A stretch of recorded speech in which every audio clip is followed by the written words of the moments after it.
The semiconductor sector is currently experiencing a historic cycle of wealth creation driven by companies that manufacture high-bandwidth memory. Because the global build-out of AI infrastructure cannot proceed without these HBMs, a group of very few memory suppliers has gained the leverage to dictate huge price premiums and has also gained long-term contracts, sending their stock valuations to unprecedented levels.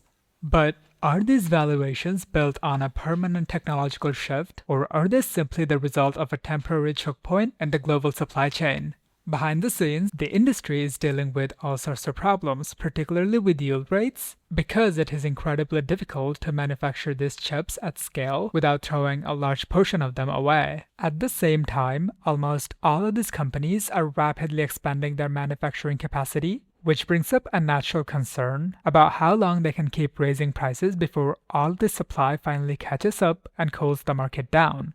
In this video, we're going to look into what the future of HBM actually looks like, who is going to win this memory race among the three tech giants, and exactly how long this pricing advantage will last. But how did we arrive at this point where HBM becomes the most critical hardware for AI? For a long time, traditional computer memory worked perfectly well for standard cloud computing and regular software applications. But as tech companies began building huge AI models, they hit a hard memory wall. The problem was that standard memory could not catch up to the speed of the processors. So while the processors needed data to calculate, the memory could not deliver that data on time, causing the processors to sit idle. Some estimates suggest that by 2030, AI compute spending will shift significantly, with roughly 35% allocated to training new models and around 65% dedicated to inference, which is the ongoing process of running these models at scale after they have been trained. And you see, the process of inference, or running an AI model, is largely memory-bound. When a large language model generates a response, it does so one word at a time. For every single word it creates, the GPU has to load the entire weight of the model out of memory.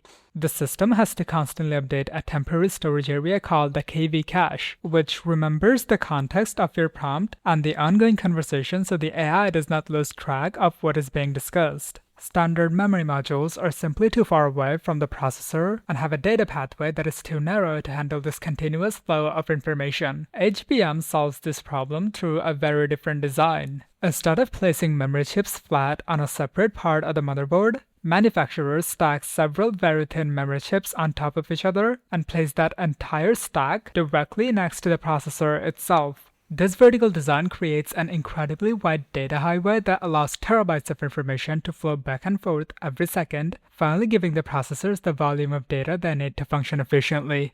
While it is always smart to ask whether the financial projections for this market are overhyped, the underlying mechanics of text generation demonstrate that this intense demand stems from a genuine engineering necessity rather than mere market hype. The question now is how long this pricing advantage can last, and which one company is going to lead and gain the most significant market share in the years ahead. To find out, we have to look at how these chips are actually made. The winner will be the company that can survive the incredibly difficult manufacturing process without throwing half of their product in the trash.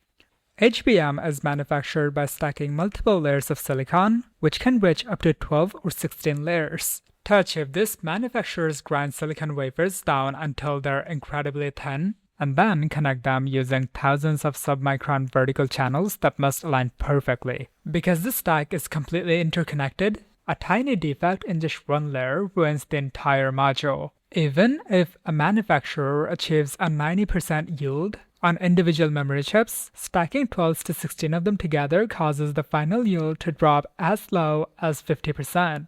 In the mature HBM3E market, SK Hynix holds a commanding lead because they mastered this process better than anyone else. They achieve yield rates around 80%, largely because of a packaging technique known as MR-MUF. Instead of applying intense heat and pressure to bind the layers with a solid film, they use a liquid epoxy that flows between the layers and hardens. This reduces physical stress and improves heat dissipation. But when we look at the competition, such as Samsung, they have struggled to keep pace. Samsung historically relied on that older thermal film method, which caused warping and kept their early yields low. While they eventually stabilized their HBM3 yields at around 70%, some sources suggest that they charged 30% less than SK Hynix to gain back market share. Micron, meanwhile, had a strong start early on, but is now facing capacity constraints, and current projections suggest their overall market allocation is slipping. But as the industry moves to the newer HBM4 memory, it requires stacking even more, almost 16 memory layers within an extremely tight space. This makes the yield problem even harder. Right now, SK Hynix is reporting impressive 70% yields in their early HBM4 testing lines. Samsung's HBM4 yields are currently hovering lower, around 50%. Micron's exact yield rates remain unknown and closely guarded, though reports indicate their HBM4 market share is projected to sit at only about 20% as they face challenges scaling the new technology. The most significant change in HBM4, however, is what sits at the very bottom of the stack. In previous generations, the base die was a simple component made on standard memory fabrication lines. In HBM4,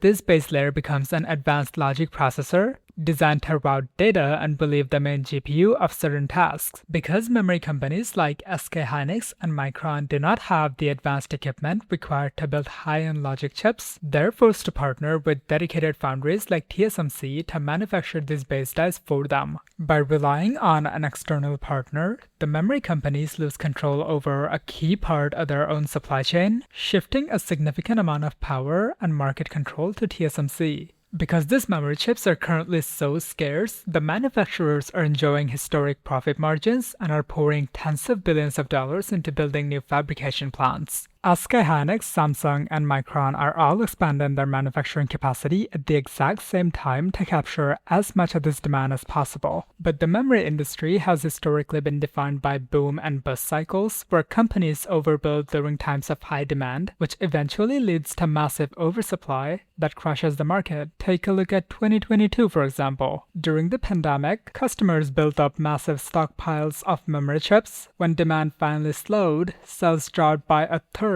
and prices cratered, forcing Samsung to cut production. SK Hynix posted a negative 28% net margin for 2023, and Micron stock dropped by 50% as industry-wide inventory hit all-time high. Industry analysts project that the memory shortage will persist through late 2027 to 2028. However, as multi-billion-dollar facilities such as Samsung's Pyeongtaek plant and SK Hynix's new expansion sites gradually come online, supply is expected to finally catch up to demand. At that point, especially if AI spending cools down, the memory companies will lose their ability to keep raising prices, and their profit margins will likely drop. Now you have to understand that the biggest client of memory companies, Nvidia, desperately wants to lower the price of HBM, which accounts for about 45% of their actual GPU cost. Nvidia holds a near monopoly on AI graphics processors, and they actively try to use that position as the ultimate buyer to play the memory suppliers against each other. Nvidia constantly tests and validates chips from Samsung and Micron to prevent SK Hynix from establishing a complete monopoly. So hopefully for them, having multiple qualified suppliers will naturally drive the cost of the components down. However, there is very little Nvidia can do in the current market as they cannot ship any AI processors without this memory.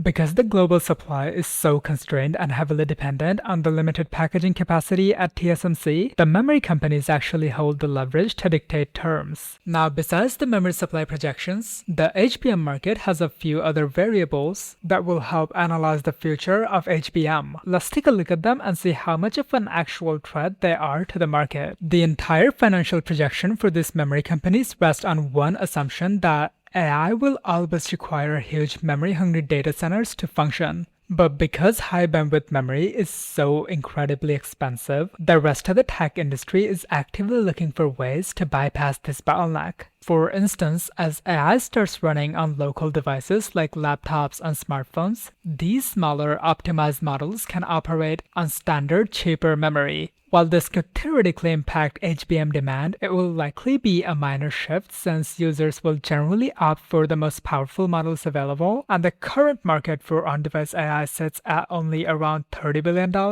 The more substantive risk to HBM demand comes from the software side, through a process called quantization. AI models use high-precision numbers that require a lot of memory space. Quantization reduces that mathematical precision to shrink the model's size without losing its capability. For example, running the Llama 3 70 billion parameter model at a standard 16-bit precision requires 140 gigabytes of HBM, which forces a data center to buy 2 premium GPUs. If engineers use 8-bit quantization, the memory requirement drops in half to 70 gigabytes, fitting on just one GPU. Pushing it to 4-bit precision lowers the requirement to 35 gigabytes, allowing the model to run on much cheaper enterprise hardware. Up to this point, all of these threats seem too minor to have a major impact on the long-term forecasts for high-bandwidth memory. So let us assume that the industry overcomes these setbacks and that as the overall market keeps growing, the demand for HBM continues to grow right alongside it. In that scenario, which company is actually going to succeed in gaining the most significant market share? Right now, the global market is controlled by 3 manufacturers: SK Hynix, Samsung, and Micron. Each company has a distinct strategy and a different level of risk as the industry moves into the HBM4 generation.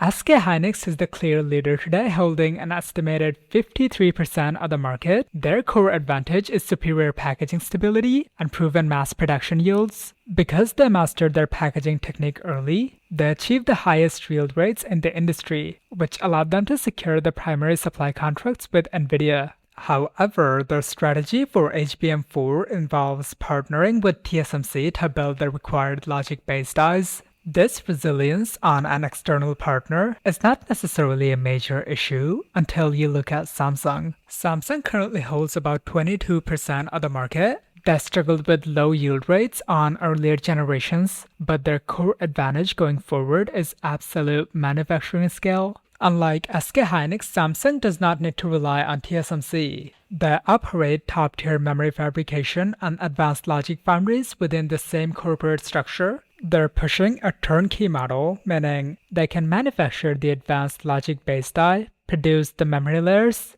and package the final HBM4 stack entirely in-house. If Samsung can successfully stabilize their yield rates, this vertical integration will allow them to produce chips faster and at a lower cost, putting them in a position to outpace SK Hynix. Micron sits in 3rd place, holding an estimated 20% of the market. They're certainly not in a dire situation, as their entire memory production is already sold out through 2026. Ultimately, SK Hynix is best positioned to win the immediate phase of this memory race due to their high yield rates and established supply relationships. But Samsung is the biggest variable in the market. If Samsung solves its internal yield problems, their sheer skill and ability to build the entire HBM4 stack without outside help will likely allow them to eventually capture the dominant market share.